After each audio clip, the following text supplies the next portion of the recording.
El mundo que usted hoy conoce es completamente diferente al mundo que tenían los apóstoles antes de que Jesús viniera. Imagina una cosa, Cristo fue tan influyente que comenzó el año 1 al momento de que vino Jesús. Hubo un antes y un después de Cristo. ¿Cuánto impacto habrá tenido Cristo en la humanidad? Es un ejemplo que muchas veces soy recurrente a eso, pero realmente cuánto impacto, imagínese cuánto impacto habrá tenido una persona, porque Jesús era de carne y hueso como usted y como yo, que todo el mundo haya dicho a partir de ahora contamos el año 0. Imagine el impacto de ese momento, lo que habrá sido Jesús al momento de venir a transformar el mundo. Realmente el nacimiento de Cristo es el núcleo, escucha bien, es el núcleo central de la historia humana. Es una historia, como le dije recién, antes de él y otra historia diferente después de él. Entonces, la realidad es que Jesús vino a este mundo a cambiarlo y a transformarlo. Y yo quiero hoy que ustedes junto conmigo veamos cómo Jesús nos dio esa tarea para poder cambiar esta realidad que tenemos o cambiar y transformar lo que nosotros vivimos. ¿Amén? Gloria a Dios. Entonces, primeramente, hay una realidad que todos debemos saber, que es el punto principal por lo que tenemos que empezar a trabajar. La iglesia siempre debe permanecer siendo la iglesia. ¿Escuchó bien? La iglesia siempre debe permanecer siendo la iglesia. La comunidad cristiana, o sea nosotros, hemos recibido una responsabilidad muy grande y no podemos utilizar los mismos métodos que utiliza el Estado, ¿sí? Porque no somos el Estado. De la misma forma, el Estado no puede desempeñar el papel que va a desempeñar la iglesia, ¿sí? No se pueden intercambiar. El Estado es el Estado y la iglesia es la iglesia. Entonces, tampoco tenemos que considerar que la iglesia debe permanecer en un lugar completamente neutral.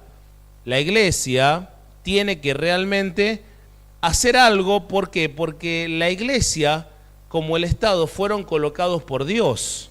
Todo lo que usted conoce fue colocado por Dios. Por ejemplo, usted busca en Romanos 13:1, que el hermano lo va a ir colocando así rapidito. Si lo quiere buscar y anotar, mejor todavía si después lo tiene ahí apuntadito.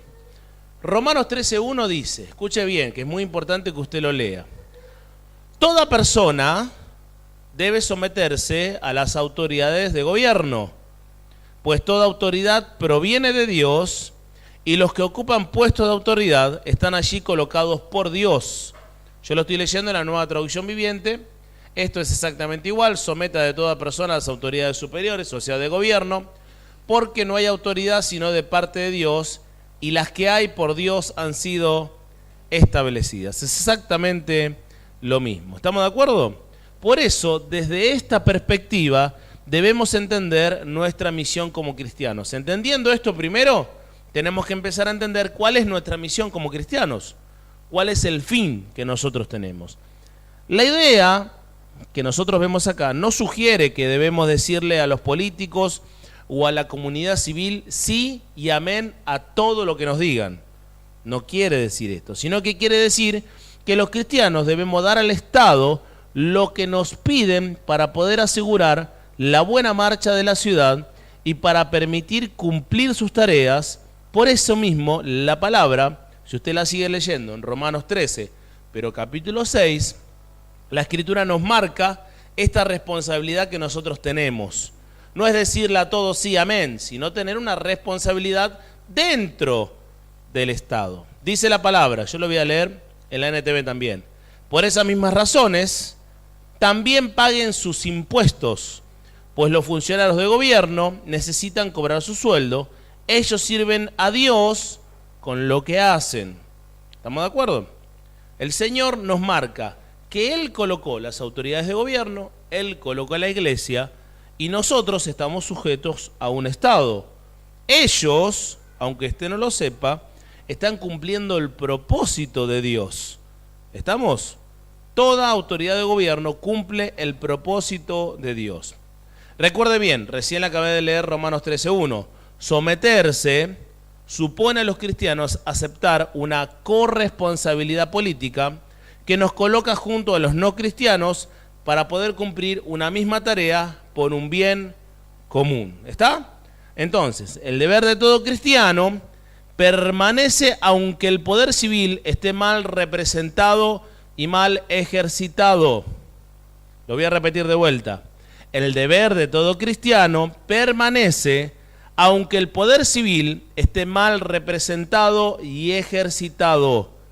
O sea, aunque los funcionarios estén haciendo mal las cosas, nosotros debemos hacer la parte que nos encomendó Dios. Nosotros no debemos hacer las cosas mal porque los otros hacen las cosas mal.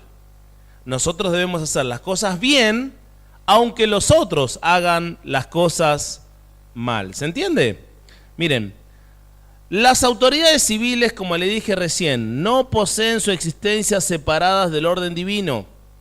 O sea, todo lo que usted ve como Estado no está separado y puesto acá simplemente por casualidad. Dios lo hizo así. Todo está contemplado por el Señor Jesucristo. Él creó y formó cada cosa que nosotros vivimos. Cada país establecido, cada gobierno establecido y todo lo que nosotros tenemos hoy en día. Si usted, por ejemplo, busca en Colosenses, capítulo 1, versículo 16, el Señor dice, porque por medio de Él, Dios creó todo lo que existe en los lugares celestiales y en la tierra. Hizo las cosas que podemos ver, las que no podemos ver, tales como tronos, reinos, gobernantes y autoridades, también del mundo invisible. Todo fue creado por medio de Él y para Él. ¿Estamos? Dios hizo todo de una manera sobrenatural y Él colocó todo en el lugar que corresponde. Entonces, como le dije recién, las autoridades civiles son colocadas por Dios, como también la iglesia es colocada por Dios. Así como la comunidad civil se puede pervertir, no se olvide que la iglesia también se puede pervertir. No solamente eso le pasa al Estado. Entonces, ¿cuál sería la perversión de la iglesia? Si el Estado tiene una responsabilidad y no la cumple, es un Estado pervertido. Si la iglesia tiene una responsabilidad diferente al Estado y no la cumple, es una iglesia pervertida. Entonces, la iglesia que no realice su tarea, quiera realizar la tarea que el Estado debe realizar. Se lo hago en resumidas cuentas. Si nosotros, como iglesia, queremos hacer lo que el Estado debe hacer, nosotros somos una iglesia corrompida. Porque nosotros no hacemos la tarea de la iglesia, sino que hacemos la tarea del Estado. La iglesia debe hacer la tarea de la iglesia y el Estado debe hacer la tarea del Estado. ¿Estamos, iglesia? ¿Se entiende? Entonces, tampoco podemos considerar a la iglesia con un carácter antipolítico, porque la iglesia debe ayudar a la tarea política. La iglesia debe orar e interceder ante Dios por la comunidad. Esa es su tarea, ya que la comunidad civil no puede hacerlo. ¿Por qué? Porque no son hijos de Dios. Nosotros como iglesia tenemos una responsabilidad y estas oraciones no quiere decir que aceptamos lo que el Estado está haciendo, el tema que tengamos que orar, que tengamos que interceder, sino que nosotros estamos ayudando al propósito de poder solucionar los problemas de fondo del Estado a través de la misericordia de Dios. ¿Estamos? No existe un Estado que sea una réplica de una iglesia y tampoco una iglesia que se comporte como una comunidad civil. Ambas deben tener una misma tarea, ¿que sabe cuál es? Tratar de hacer reinar la paz y la justicia en la vida del hombre sobre la tierra. Y cada uno tiene un rol. Nosotros tenemos un rol, el Estado tiene un rol, pero el propósito es el mismo. ¿Cuál es? Recién se lo dije, tratar de hacer reinar la paz y la justicia en la vida del hombre sobre la tierra. ¿Estamos? Entonces, la línea que inspirará las decisiones no será determinada por el deseo de hacerse valer, de aumentar la influencia, de aumentar el prestigio en la ciudad. ¿Estamos? La iglesia no tiene que hacer todo eso. La iglesia no tiene que decir, bueno, ahora necesito más peso para poder tener más autoridad dentro de la sociedad y así poder tomar decisiones y cambiar las leyes. La iglesia no debe hacer eso. ¿Se acuerdan lo que dijo el Señor en Juan 18:36? Mi reino no es de este mundo, ¿sí? El reino de Dios no es de este mundo, sino que la tarea de la iglesia, ¿cuál es? Es el servicio a Dios y esa manera al servicio al hombre mediante la providencia divina, la providencia que proviene de parte de Dios. ¿Estamos? Miren, como dijimos, la ciudad no tiene que llegar a ser una iglesia y la comunidad de cristianos no debe ser como un fin para poder colocar la iglesia dentro de la ciudad, sino que es suficiente que nosotros podamos tener, escuche bien, libre expresión, libertad de culto, respeto y acceso a los diferentes medios de comunicación para la expansión del Evangelio. Nosotros debemos tener esos 4 factores fundamentales. Con esos 4 factores fundamentales, la iglesia no está desarrollando la actividad del Estado. El Estado es el Estado y la iglesia puede desarrollar y ejecutar la tarea que nos dio el Señor para poder predicar el Evangelio. Una iglesia que se desenfoca de este objetivo es una iglesia que cayó de su tarea más importante. Es una iglesia que perdió su libertad espiritual. Es una iglesia vacía. La iglesia que se enfoca en este carácter político es una iglesia vacía. Una iglesia que no tiene la sustentabilidad que nos dio Cristo. El verdadero valor que nos dio Jesús. Si nosotros nos enfocamos en tarea, en discusión política y empezamos a trabajar mediante ese ámbito, estamos haciendo cosas que no nos encomendó el Señor. Es una iglesia que jamás podrá cambiar el mundo como Cristo quiere cambiarlo. ¿Usted puede cambiar el mundo? Por supuesto que lo puede cambiar, pero no desde el punto de vista político, no siendo influyente a través del área política. Usted debe ser influyente a través del área eclesiástica, que es la iglesia, que es la tarea que nos encomendó el Señor. ¿Estamos? Es muy importante lo que le estoy hablando. Quizás no es tan motivacional como en otras ocasiones, pero es muy importante que usted sepa todos estos conceptos, porque si no entiende realmente su posición dentro de la sociedad, jamás va a poder saber cómo usted puede desarrollarse, lo que puede hacer. ¿Estamos?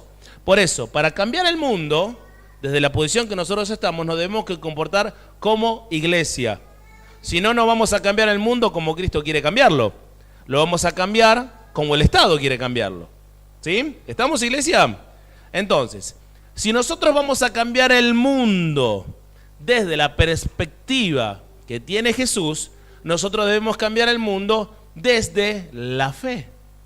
Porque la fe es justamente lo que sostiene la perspectiva que vino a hacer Cristo para cambiar este mundo, para transformar este mundo. ¿Sí? ¿Estamos? Miren, hay una historia en el libro de Josué que yo le quiero mostrar para poder también meternos un poquito en algunos textos de la Biblia. Y esta historia es donde los muros de la ciudad fueron derribados. Algunos de ustedes ya conocen más o menos la historia. Y esta realidad es una historia que fue cambiada en un acto de fe, un acto de confianza en el Señor. Busquen Josué capítulo 6, versículo 1.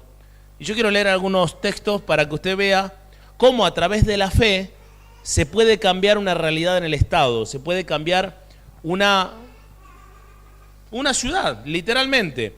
Una ciudad fue cambiada por un acto de fe de un pueblo, no de una sola persona, porque no fue Josué, sino que fueron varias personas las que estuvieron trabajando en esto para cambiar una realidad de una ciudad. ¿Sí?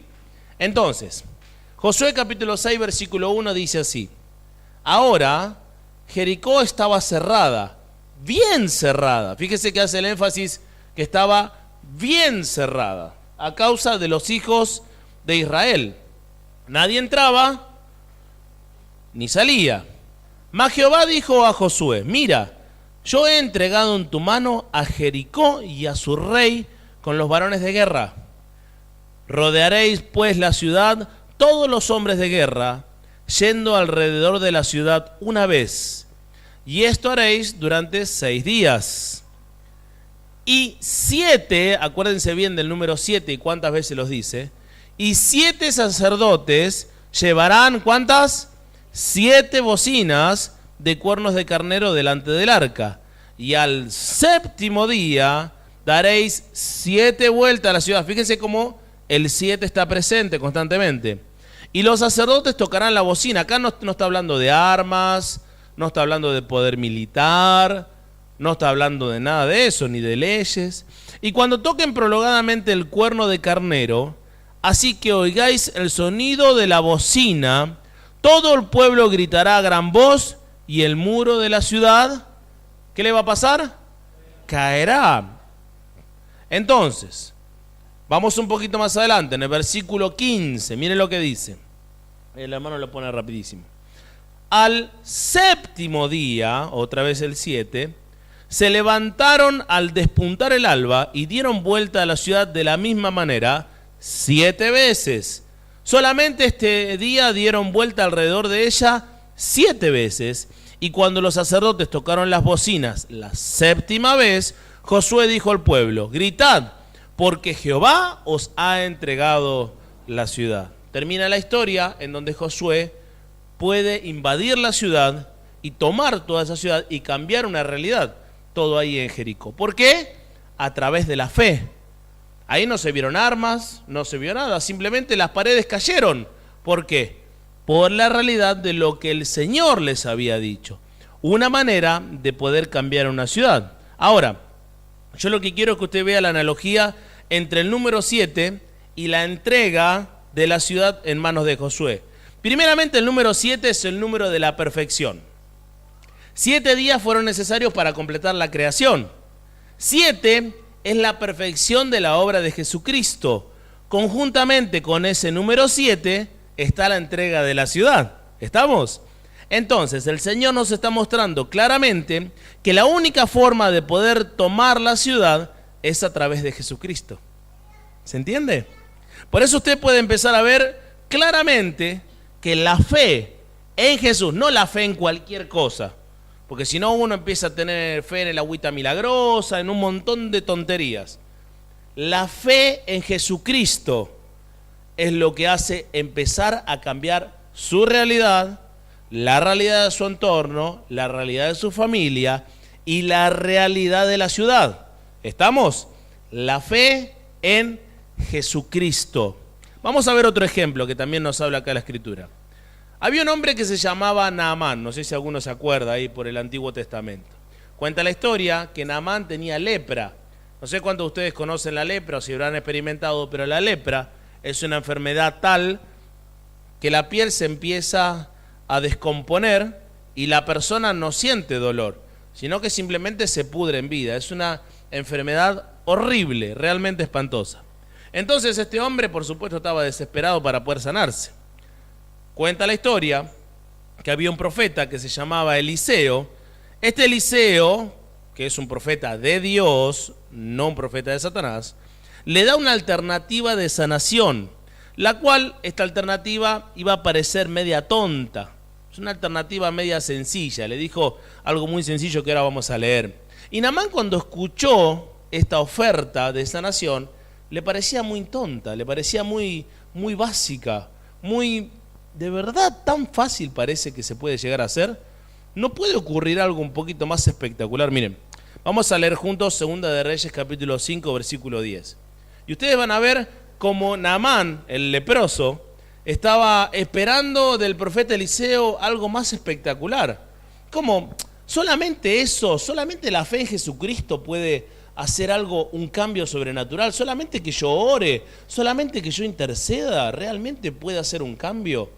Si uno quiere traer esa analogía al día de hoy, ¿no? Si uno quiere empezar a ver la analogía entre lo que le pasaba a Naamán y lo que nos pasa a nosotros. ¿Cambiar el mundo a través de lo que usted está proponiendo, pastor? ¿Realmente puede ser real? Tan sencillo entrar en mi cuarto y orar, tan sencillo tener fe en Jesucristo, creer que Él resucitó, que Él realmente se levantó de los muertos. Puede cambiar mi vida, puede cambiar mi realidad, puede cambiar Lugano, puede cambiar la capital federal, puede cambiar todo lo que vamos a vivir el día de mañana con el paro general y la movilización. ¿Puede cambiar eso realmente? Una oración Bueno, acá Naamán nos trata de poder explicar en 2 de Reyes 5:10 y nos dice, miren lo que dice la Escritura. Entonces Eliseo le envió un mensajero diciendo, ve y lávate 7 veces en el Jordán, otra vez el 7, y tu carne se te restaurará y serás limpio. Miren lo que tenía que hacer, bañarse 7 veces y ya iba a estar limpio. Solamente tenía que hacer eso. Naamán, en el versículo 11, ¿qué le pasó? ¿Se fue cómo? ¿Cómo se fue? ¿Cómo? Enojado. ¿Por qué se fue enojado? Porque era demasiado fácil. Dijo, he aquí, yo decía para mí, saldrá él, o sea el profeta, y estando en pie invocará el nombre de Jehová su Dios, y alzará su mano y tocará el lugar. O sea, él esperaba algo terrible, que se tenía que mover cielo y tierra, tenía que pasar, porque él creía que su problema no iba a poder ser solucionado a través de la fe. ¿Qué es muchas veces lo que a usted le pasa? ¿Saben por qué muchas veces la realidad nuestra no cambia, no es transformada? No es transformado nuestro mundo, su mundo personal, mi mundo personal, el mundo que nos rodea, por supuesto la ciudad, sin lugar a duda. Y no solo la ciudad, sino que también la nación no es cambiada por falta de fe. Porque uno no cree que realmente una oración persistente, la capacidad de buscar a Dios persistentemente, puede cambiar nuestra realidad. Nosotros esperamos que sea un sacrificio. Uno necesita un sacrificio más fuerte. Cuanto más sufra, mejor es. O sea, ¿qué tenemos que hacer? Como hacen los católicos. Caminamos hasta Luján 15 veces por semana. Es así. Y la gente piensa de que por un sacrificio se pueden lograr muchas cosas. Y no dice la palabra de esa manera. El Señor nos habla de fe, nos habla de creer en Cristo, nos habla de transformar nuestra realidad de una manera completa y absolutamente diferente. Miren, uno de sus criados tuvo un poquito de luz y en el versículo 13, un poquito más adelante, le dice lo siguiente, le dice 5:13 de 2 de Reyes. Mas sus criados se le acercaron y le hablaron diciendo, escuche bien, Padre mío, si el profeta te mandara alguna gran cosa, ¿no la harías? ¿Cuánto más diciéndote, lávate y serás limpio? O sea, le está diciendo, escúchame, ¿qué quieres? ¿Que sea más difícil? ¿Qué quieres? ¿Que sea más complicado? Simplemente el Señor te está diciendo, cree, confía en mí, deposita tu vida en mí, cree en mí, ora, clama a mí, yo te responderé y te enseñaré cosas grandes y ocultas que tú aún no conoces, dice el profeta. ¿Pero por qué? Porque realmente la fe es la que puede transformar, y fue esa fe la que transformó a Naamán. Usted ve ahí el versículo 14, un poquito más adelante. Entonces él descendió y se zambulló, ¿cuántas veces? 7 veces, conforme a la palabra del varón de Dios. ¿Y qué le pasó? Y su carne quedó como la de un niño y quedó limpio. Ahora, la nación se cambia a través de la fe. La iglesia y la tarea de la iglesia es a través de la fe en Jesucristo. Nosotros como cristianos tenemos una tarea muy grande que es creer, confiar en Jesús. Él va a cambiar nuestra vida, va a cambiar nuestro entorno, va a cambiar nuestra familia, va a cambiar todo lo que vivimos a través de la fe. Y usted dice, pero ¿realmente puede pasar esto a través de la fe? ¿Podemos cambiar el mundo a través de la fe? Es la palabra que Pablo predicaba ahí en Romanos capítulo 8, versículo 8. Él decía, esta es la palabra de fe que predicamos. Y usted después va al versículo 9 y se lo acuerda de memoria seguramente, porque dice Romanos 8, 9. Más si nosotros, 8, 9.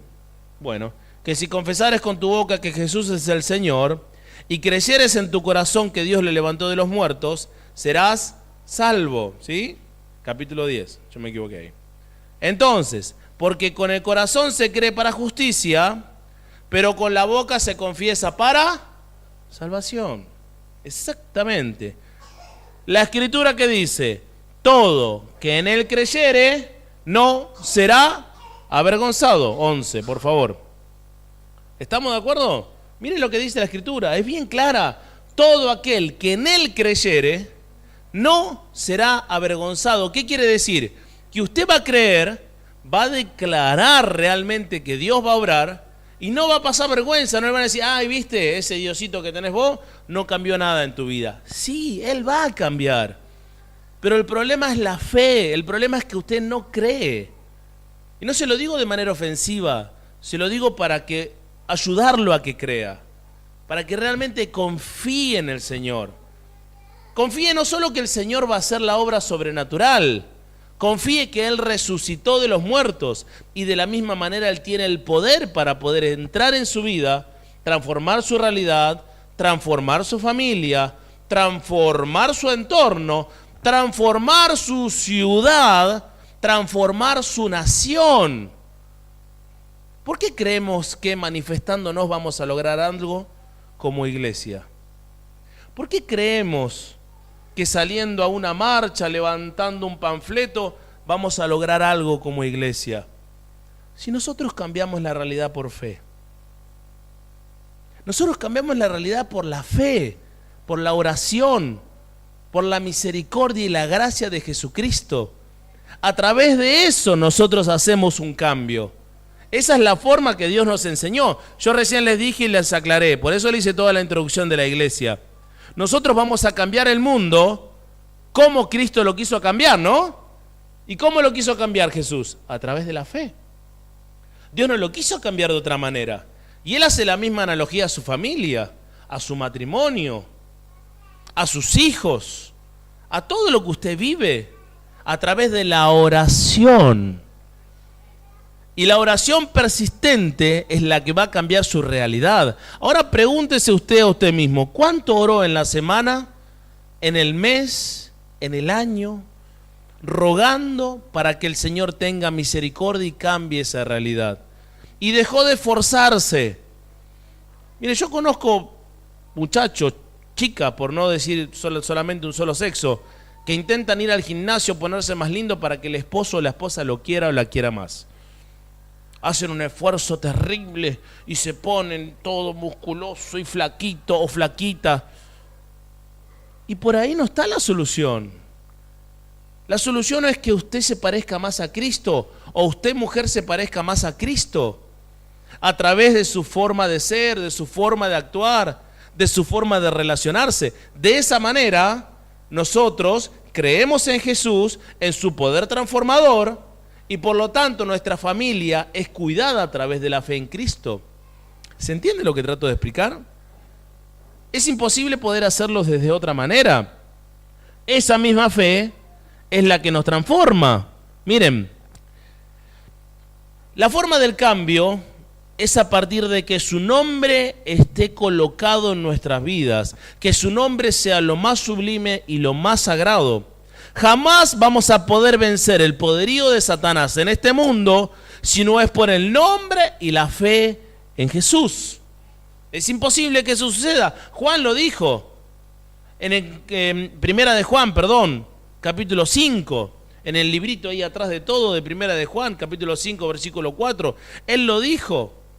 Él dice que por todo lo que es nacido de Dios, eso es lo que vence al mundo. Y esta es la victoria que ha vencido al mundo. ¿Qué cosa? ¿Qué cosa?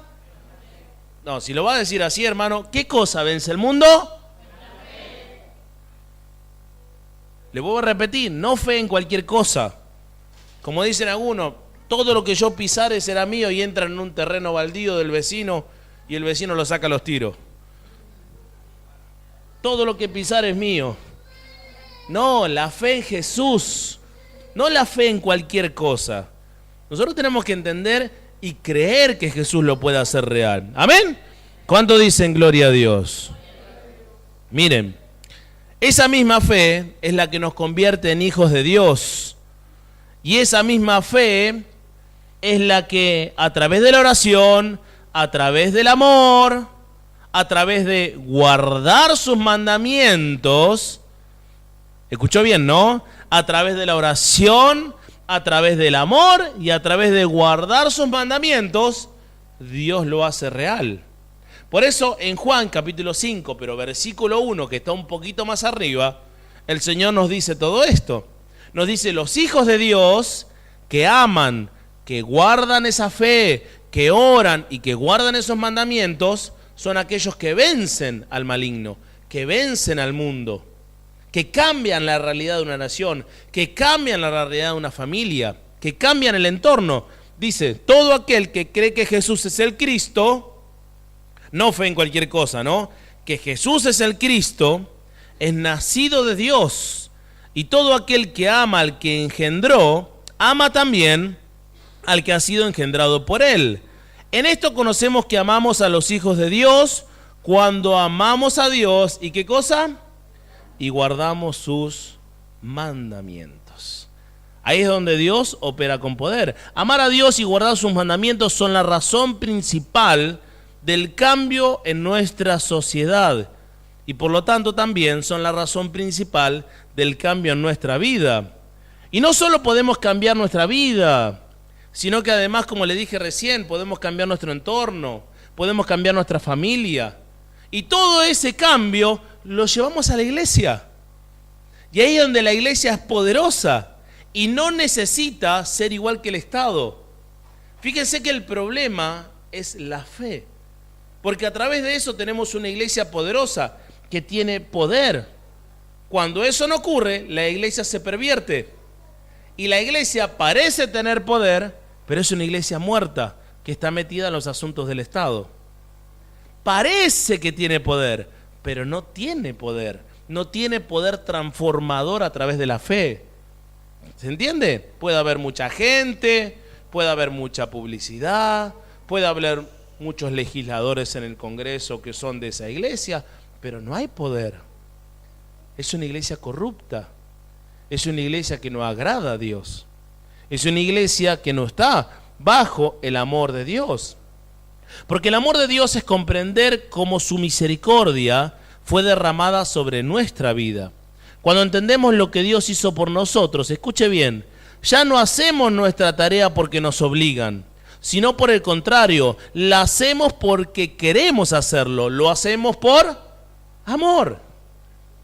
Cuando el amor viene a nuestra vida, es cuando nosotros cumplimos los mandamientos de Dios, porque los mandamientos de Dios ya no son gravosos, no son difíciles de llevar, como dice Juan 5.3, primera de Juan 5.3. ¿Por qué dice eso? Porque no es difícil llevar los mandamientos de Dios, porque usted lo hace por amor. Es aquel que usted entiende que Dios lo amó primero, y como Dios lo amó primero a usted, la única salida que le queda, entre comillas, es amarlo a Dios a través de su conducta. ¿Cómo no va a amar a un Dios que le dio la salvación? Ahora, escuche bien. Si usted no entiende la gracia, si no entiende la misericordia de Dios, si no entiende la resurrección de Jesucristo, jamás va a poder cambiar su entorno, jamás va a poder cambiar su ciudad, su vida, su familia. ¿Por qué?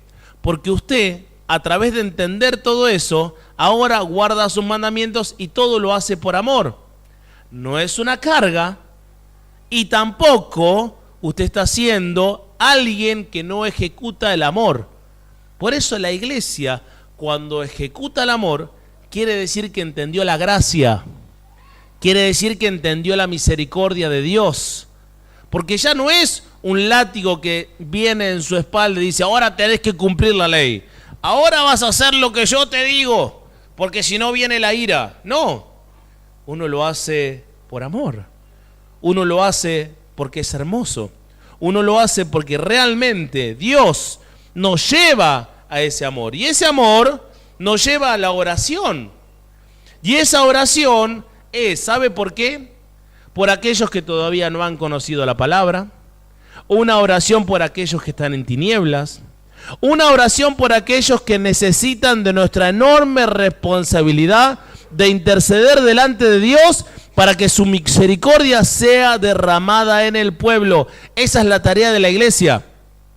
La tarea de la iglesia es focal, es amor que nos lleva a la oración para orar por aquellos que necesitan conocer la palabra, por aquellos que están en tinieblas, por aquellos que necesitan de la misericordia. Esa es la tarea de la iglesia, la tarea suya. Cuando una persona no ora y no intercede por aquellos que necesitan del amor de Jesús, es porque, escucha bien, no hay amor. Y si no hay amor, usted no entendió la gracia. Lo vuelvo a repetir otra vez porque a veces no se entiende. Si no hay amor, porque nos postra en oración para orar por las personas, aquellos que están perdidas, es porque no se entiende la gracia. Y si no se entiende la gracia, no hay salvación. Miren, Dios siempre nos escucha. Siempre. Es una convicción que usted tiene que tener. Él siempre escucha a sus hijos cuando sus hijos están delante del trono en oración. Siempre. Y eso es lo que nosotros tenemos que hacer hoy en día como iglesia. Hoy en día como iglesia poderosa delante del trono de Dios. Miren, si usted se va al libro de Génesis, allá por el capítulo 18 del libro de Génesis, va a ver a un hombre muy conocido. Este hombre se llama Abraham. Este hombre Abraham, usted lo va a ver intercediendo por una ciudad, por dos ciudades en realidad. Lo va a ver intercediendo por Sodoma y por Gomorra. Son dos ciudades muy conocidas en donde él está intercediendo y está orando a Dios. Un hombre, no una iglesia, un hombre.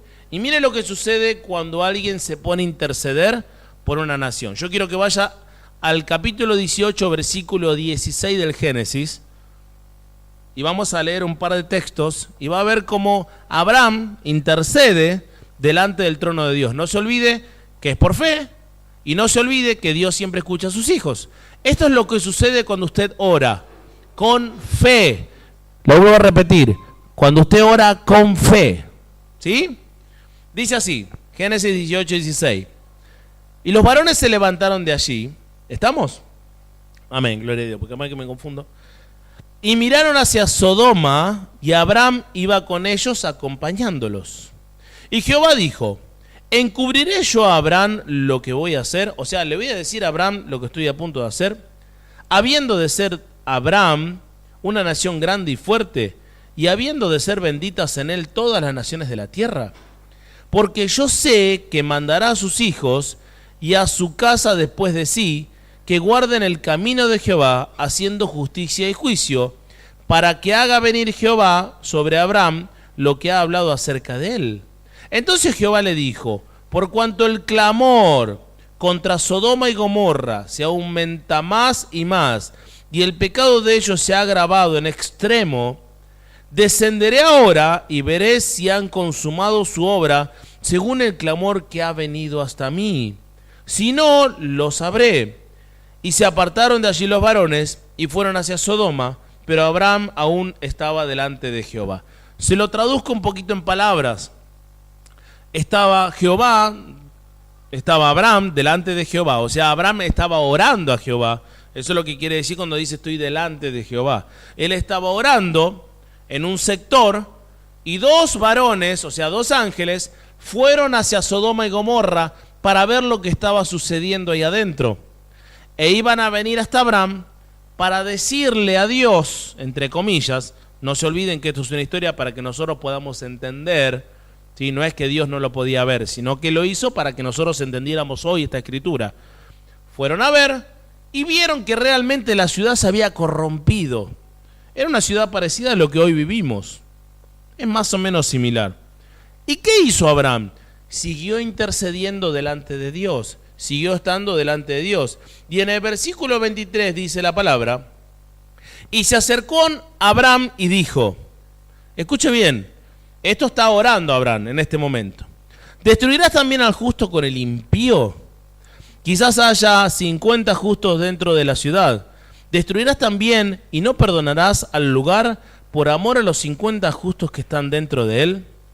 Lejos de ti el hacer tal que hagas morir al justo con el impío, y que sea el justo tratado como el impío, nunca tal hagas. El juez de toda la tierra no ha de hacer lo que es justo. Ahí estaba orando Abraham. Entonces Jehová respondió, si hallare en Sodoma 50 justos dentro de la ciudad, perdonaré a todo este lugar por amor a ellos. Y Abraham replicó y dijo: he aquí ahora que ha comenzado a hablar mi Señor, aunque soy polvo y ceniza, ¿quién faltará de 50 justos 5? ¿Destruirás por ellos 5 toda la ciudad? Y dijo: no la destruiré, si hallare así 45. Y volvió a hablarle y dijo: quizás se hallan así 40. Y respondió: no lo haré por amor a los 40. Y dijo: no se enoje ahora mi señor si hablare, quizás se hallarán 30 allí.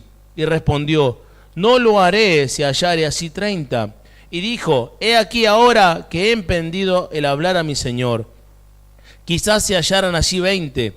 No la destruí, respondió, por amor a los 20. Y volvió a decir: no se enoje ahora mi señor si hablare solamente una vez, quizás se hallaran allí 10. No la destruiré, respondió, por amor a los 10. Y Jehová se fue luego que acabó de hablar a Abraham, y Abraham volvió a su lugar. Fíjense la insistencia de Abraham intercediendo por esa ciudad. Abraham intercediendo por ese grupo de pecadores que estaban en esa ciudad. Si hay 50, si hay 40, aunque sea si hay 10, si hay 5. La insistencia de Abraham, la insistencia de orar y de clamar. Y el Señor, cuando Abraham se presentó delante de él, le dijo: si hay 5 no lo voy a destruir, si hay 3 tampoco, si hay 4 tampoco. ¿Qué fue lo que sucedió? Solamente hubo una pequeña familia que luego logró salir, y recién ahí se destruyó la ciudad. Pero gracias a ese clamor, si hubieran habido 5 justos, no iba a ser destruida la ciudad, porque Abraham estaba intercediendo. ¿Se entiende la idea? Lo que está tratando de explicar. Acá, la función de la iglesia hoy en día es totalmente similar a lo que Abraham en ese tiempo estaba haciendo.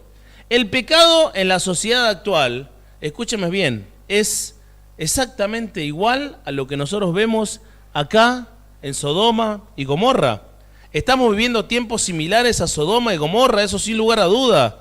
Y porque inclusive, escuche bien, estamos viviendo esos tiempos porque las iglesias no glorifican a Dios como deberían ser glorificados, sino que las iglesias quieren cumplir funciones del Estado y no están cumpliendo el rol que nos corresponde como intercesores delante de un Dios santo y misericordioso. El problema es neurálgico. La iglesia no está cumpliendo ese rol. Y miren lo que dice el Señor en Romanos 1:21. Habla justamente sobre aquellos que conocieron a Dios. Muchas veces esto se le dice a personas que no están en la iglesia, pero este texto es dirigido justamente a las personas que están y que se congregan y que no interceden. Miren, pues habiendo conocido a Dios, no le glorificaron como a Dios, ni le dieron gracias, sino que se envanecieron en sus propios razonamientos, porque dicen: no, yo así vivo esta vida cristiana. Algunos.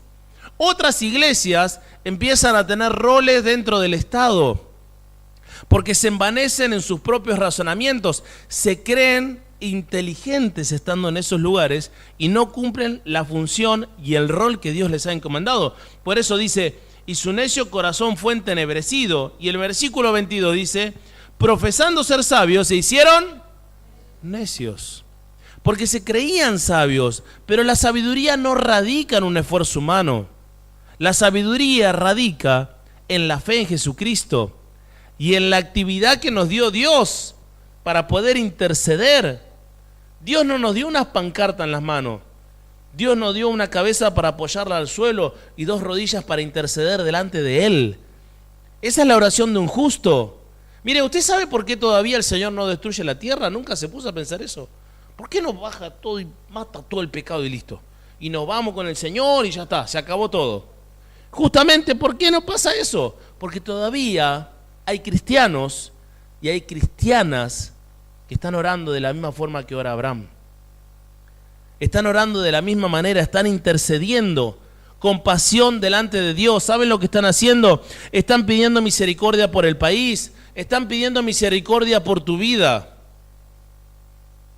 están pidiendo misericordia por tu familia, están pidiendo misericordia por vos. Hay otras personas en esta misma iglesia y en otros lugares que oran por tu vida cuando vos no estás orando.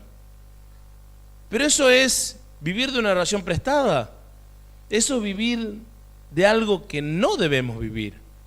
Miren, Abraham intercedió. Hoy en día hay gente que intercede, hay cristianos que aman a Dios, hay iglesias que aman a Dios. Hay muchas iglesias que interceden de verdad delante de Dios. Y por eso el Señor no trae la furia. Y por eso el Señor no está quemando todo. Miren, la iglesia, el cuerpo de Cristo, aquellos que oran son los que detienen la ira venidera. Miren lo que dice en 2 Tesalonicenses 2:7. ¿Por qué todavía la ira no se ha desarrollado? ¿Por qué la ira no explotó y no destruyó como Sodoma y Gomorra? Dice, porque ya está en acción el ministerio de la iniquidad, o sea, el ministerio del pecado, del anticristo, la destrucción total. Solo que hay quien al presente lo detiene. Esa es la iglesia intercesora. Hasta que él, a su vez, se ha quitado de en medio. Cuando venga Jesús, ¿a quién se va a llevar? A la iglesia. Cuando sea quitado de en medio de la iglesia, es cuando se va a ver destruida toda la humanidad, como Sodoma y Gomorra. Exactamente igual, pero todavía hay gente que ora, hay gente que intercede, hay gente que está delante del trono de Dios orando. Cuando la iglesia verdadera sea quitada de en medio, se va a manifestar el anticristo, que es justamente el rey de esta ciudad tan pecaminosa. Es el rey, es el que está manejando en todo, el que está llevando los hilos por delante. Miren, ¿qué tarea importante que tiene usted?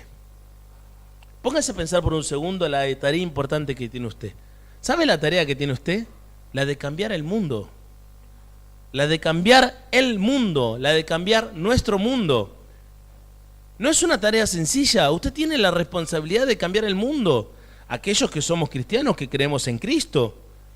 Y no solamente por el hecho de hacer algo mejor, sino también por el hecho de salvar a muchas personas de la ira venidera, de que muchas personas puedan conocer a Cristo.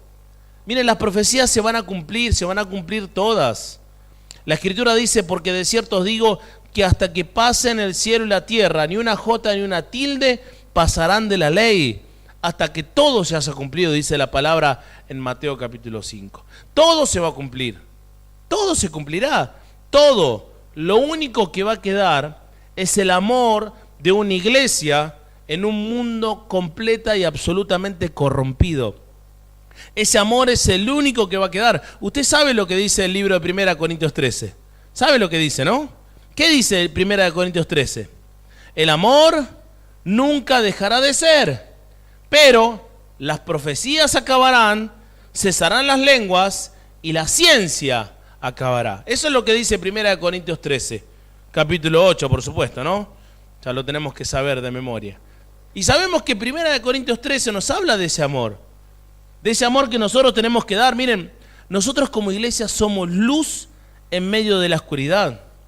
Tu tarea es ser luz en medio de esta sociedad, trayendo la palabra de la fe en Jesucristo.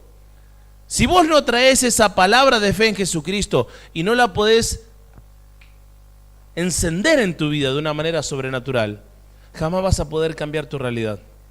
Jamás vas a poder cambiar tu entorno. Jamás vas a poder cambiar tu familia. Jamás vas a poder transformar nada. Solamente la fe en Jesucristo lo puede hacer real. No se tratan de esfuerzos humanos, mientras por favor nos ministra la música.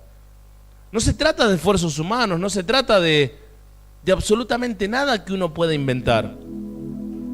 Solamente la fe en Jesús. ¿Querés cambiar el mundo? No te estoy hablando de cosas chiquitas, te estoy hablando de cosas grandes de verdad. Dios tiene un plan para tu vida. Eso es una realidad, es una verdad.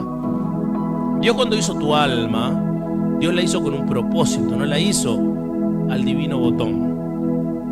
¿Sí? No sos una cosa que existe y que bueno, la vida me pegó de un lado, del otro y acá estoy y llegué acá y lo único que hago es respirar. No, no, no. Tenés un propósito.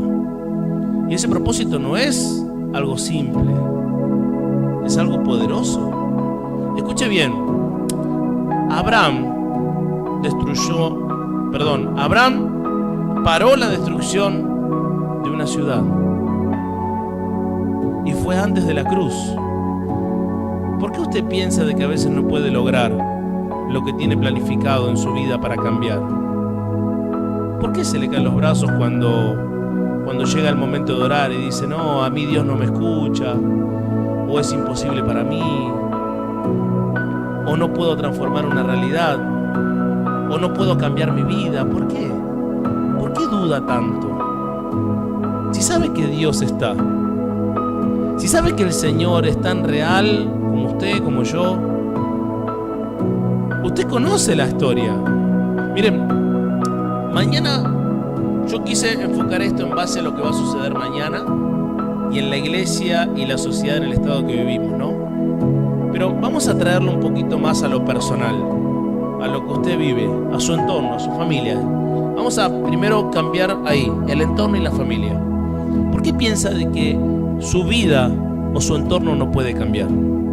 ¿Por qué piensa que es imposible que suceda? Si Dios lo promete. Pero lo que pasa es que nosotros estamos ocupando mal el rol. Usted está pensando que con esfuerzos, transformándose en el Estado, colocando leyes, estructuras y normas, va a poder lograr algo, y no es así. Usted va a poder cambiar su realidad a través de la oración. Y hasta que no decida poder plantarse en oración y empezar a clamar a Dios, no va a cambiar ni su forma de ser, ni su forma de mirar el mundo, ni su forma de pensar, ni su forma de reflexionar, nada. Si eso no sucede, su vida no va a cambiar. Su familia no va a cambiar. El mundo que lo rodea no va a cambiar. La nación no va a cambiar. Sí, me animo a decir la nación, porque en nuestras manos, en un solo cristiano, está el poder para que Dios no destruya la nación. Miren, hay una frase muy popular. Toda nación tiene a los gobernantes que se merecen, ¿sí? Es una frase popular del mundo. Toda nación tiene a los gobernantes que se merecen. ¿Por qué? Porque nosotros votamos a los gobernantes. Al votarlos, merecemos lo que votamos. ¿Estamos? Es una frase popular, no es bíblica, pero yo la quiero traer a su vida. Usted, entre comillas, se merece lo que usted está haciendo en su vida. ¿Cuánta transformación está haciendo en su vida a través de la fe en Jesucristo? Escuche bien, ¿cuán real es Jesús en su vida? Tal que su carácter sea cambiado, sus acciones entre las personas sean cambiadas, su tiempo de oración sea cambiado, sus ganas de realmente postrarse ante Dios y de seguir sus mandamientos hagan de que usted tenga un cambio en su vida y en su familia. ¿Se entiende? Es directamente proporcional. Nosotros tenemos lo que queremos. ¿Usted quiere cambiar el mundo? ¿Quiere cambiar la realidad? Yo hoy se lo vine a decir a través de la Biblia. Si lo quiere tomar, gloria a Dios. Y diga, esto es para mí. Porque puede ser para usted hoy, a partir de este momento. A mí me encantaría poder orar con usted para que esto sea real. ¿Quiere? Amén. Vamos a ponernos de pie.